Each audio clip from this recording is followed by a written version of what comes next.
हाणिया वाक़े अपडेट किया पिया ठुलमा मीर फैज़ सुमरो जी रिपोर्ट मुताबिक पाकिस्तान पीपल्स पार्टी MPA ठुल डॉक्टर सोराब खान सरकी सरदार जुल्फ़कार खान सरकी जो वॾो भाउ मीर मोहसिन खान सरकी ऐं बैरिस्टर ज़ोएब खान सरकी जे चाचे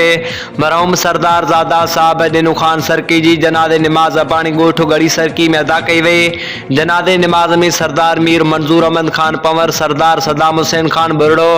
सरदार उमर दराज खान भंगर, सरदार ज़ादा औरंगजेब खान पंवर, शेर मोहम्मद खान मुगेरी, मीर फायकू खान जमाली, सैयद बशीर अहमद शाह, बाबू अब्दुल कादिर बुरड़ो,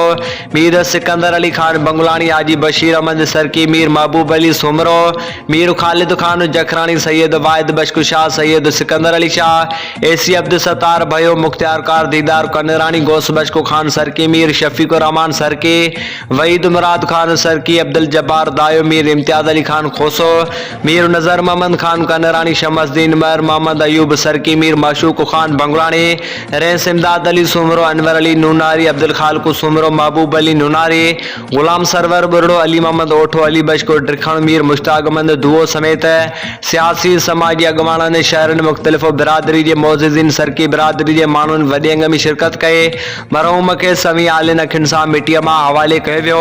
सभिनी आयल मोअज़्ज़िज़ीन मरहूम सरदार साहब दिनू खान के विछोड़े ते सरदार जुल्फ़कार खान सरकी, डॉक्टर सोराब खान सरकी, आसिफ खान, मीर इमदाद खान, नूर हसन खान, मीर मुज़फ़्फ़र खान, मीर मोहसिन खान, ज़ोएब खान सरकी ॿियनि वारसनि सां ॾुख जो इज़हार करे पिण तज़ियत कई।